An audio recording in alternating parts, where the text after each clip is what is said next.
Hi everybody, I'm Tony E at Show IP Interface Brief, and I'm coming to you live from day 8, the closing bell of day 8. I'm just wrapping up a couple hours of labbing, and it's been good. Did some OSPF today, and I'm happy to be doing it. I'm happy to be diving into OSPF. In fact, one of the things that I'm extremely deficient on is understanding the OSPF database, and I hope to, as I mentioned yesterday, the goal of this week is going to be familiarizing myself with all of the ways to implement each of the routing protocols, and just to be absolutely 100% comfortable with every way to configure them. I also, as I'm going through OSPF, I'm also diving a little bit into the database and some of the show commands because I'm probably weakest in OSPF and especially the OSPF database. So I'll be working on that. I have a couple of updates I wanted to share with everybody, which is a couple of things I can't believe I didn't recognize last week.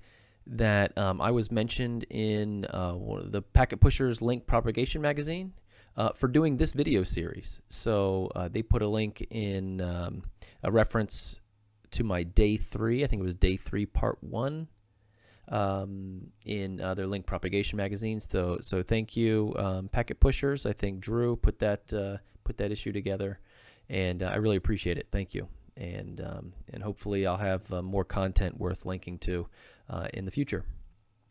So a big thank you to Packet Pushers for recognizing my efforts.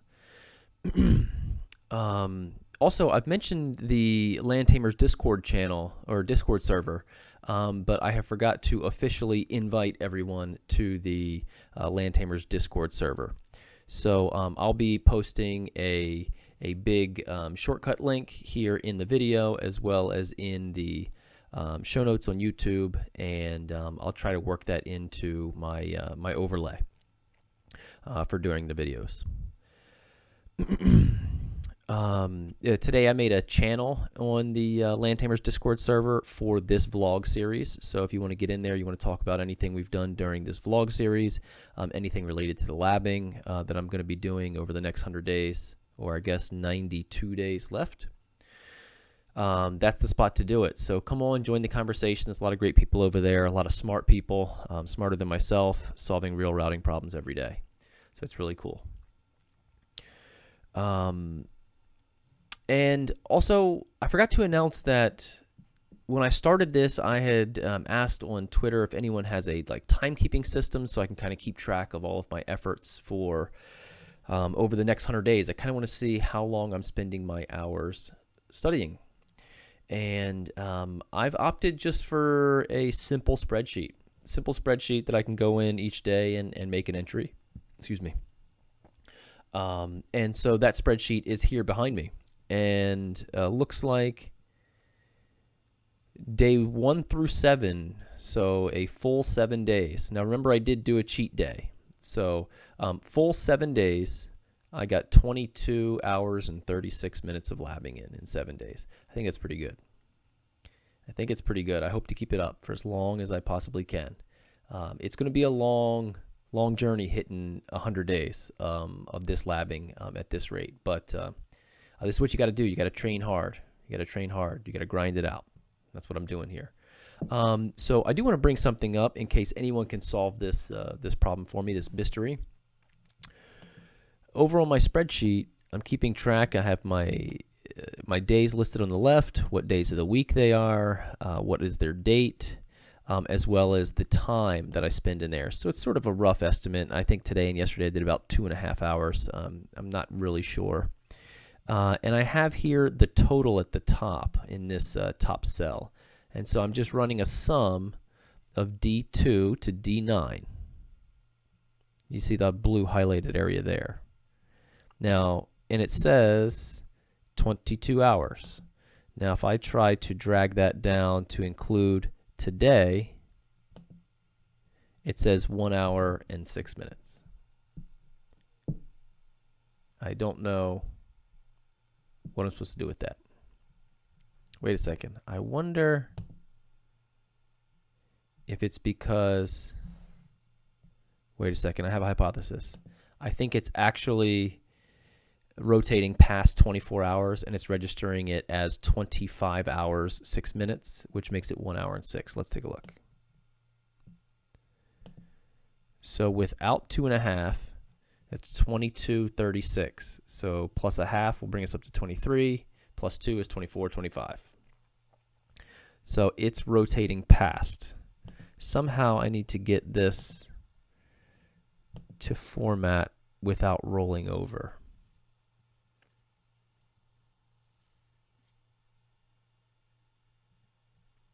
I'm not sure how to do that, just to give me the total hours. If anyone's got an idea, let me know. I cannot solve that problem. Also, I've been having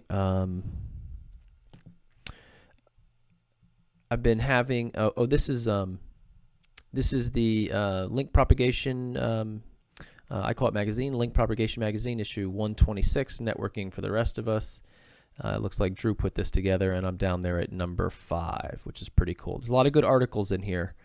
I skimmed through a couple of them, and I took notice at this right away. So also thank you, Wax Tracks, Jedediah Casey, for pointing that out for me. This was last week, so this is not something new. This is something last week that I forgot to mention. Let me hop over to my Eve. And I'm really having trouble doing packet captures in Eve, and I'm wondering if anyone else can show me what I'm doing wrong here. Here's a topology I was working on. I'll go ahead and start this router just so we can actually generate some traffic. And that should just take a minute to start up. What's been happening is I've installed the latest Wireshark.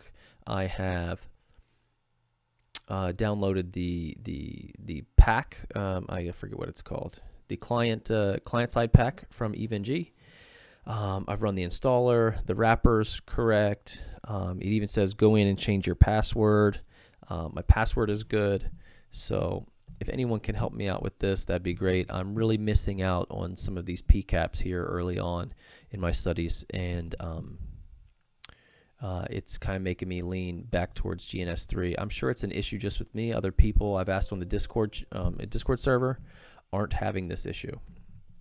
Okay, so let's do ping. I'm going to ping something just to generate traffic.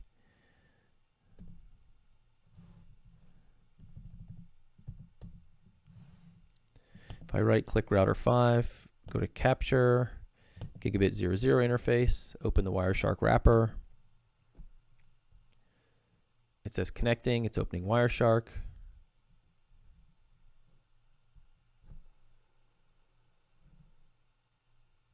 And nothing. And if I go back to the command prompt down here at the bottom of the screen, it says fatal error, network error, connection refuse. And it's root, so I'm using the default credentials. It's just a VM. And here's the IP address. Except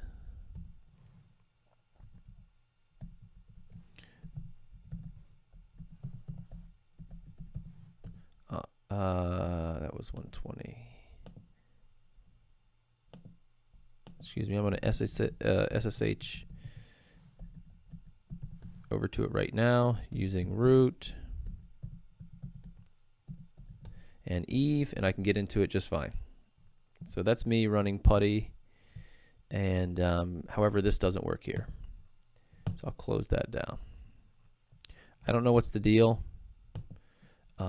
I've been through the batch file, the .bat file for the Wireshark wrapper. The credentials are fine because they're the same default credentials. I don't know. Maybe someone can help me. If you got an idea, send it my way. I'm really missing out on PCAPs, so I need this in my life. I need PCAPs. I'm empty without them. Okay. Also, this past weekend, I think it was Sunday. Sunday was my cheat day, so I went and did made sure I got some software upgrades and tried to take care of I upgraded EVE-NG, stuff like that. So the software that I use to record myself through the webcam, the screen, as well as edit the videos, I use Camtasia. And so they've been advertising that their rendering is now twice as fast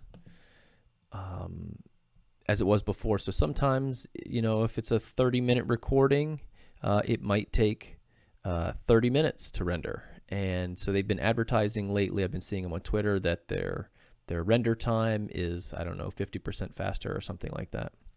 And so yesterday, which was Monday night, was my day 7. I recorded my vlog, and it took me like 29 minutes to render. So I'll show you. I just did a timer on my phone. I'll bring this image up. It took 29 minutes to render a 17-minute video. And this was with the new and improved Camtasia. So I was, you know, I was like, what's going on here? This isn't right. It's taking way too long. I was displeased with it. And the previous version of Camtasia, I went ahead and did I built the same exact timeline, same exact files, same length of video, same exact everything, and I rendered it in the old software, the previous version. And here's the time from that. So it's about 1 minute less, about a minute and a half left. And I think that's sort of negligible. But still 28 minutes. And so I contacted their tech support and just said, hey, look, I upgraded to the latest version. It's taken me 29 minutes to render a 17-minute video that has 1 video track, 1 audio track, a simple text overlay. This can't be. And so they replied back with 1 registry change. And I went ahead with one with 1 registry change. I went ahead and built the same exact project, same video, same everything, same length, 17 minutes, and I rendered it, and it rendered in 7 minutes and 50 seconds. Guys, that's beautiful. That's beautiful. 7 minutes and 50 seconds. Now we're talking. So I'm recording this now. As soon as I cut this, I'm going to render it, and we'll see how long it takes. And if it's this quick, man, this is going to be great. This is going to cut my production time down a lot. So it will enable me to do more quality labs, more engagement with community. I'm putting labs out there and just sort of refining. It'll give me more time. So if this works out, man, this is going to be great. I've really been a fan of Camtasia. I started a few months ago with Adobe Premiere. I used to use Adobe Premiere Pro a long time ago when I thought I was going to be an independent filmmaker. And since I became an adult, I used Adobe Premiere Elements because it was cheaper and it was simpler, and it was just kind of what I needed to record to edit screen recordings. But once I found Camtasia, man, it's been a world of difference. It has been great, man. This has been a great product. I don't mind advertising for it if it keeps up the good work. So awesome stuff. That's about it. That's all my software upgrades. That's my status. OSPF again tomorrow. I posted a new lab in the day 8 folder. Which is just some stuff I was working on today. I was just trying to work through all of the different ways to do DR and BDR elections and sort of what that looks like running some show commands and taking a look at the database. Thank you very much. See you guys tomorrow. Right? Tomorrow, day 9.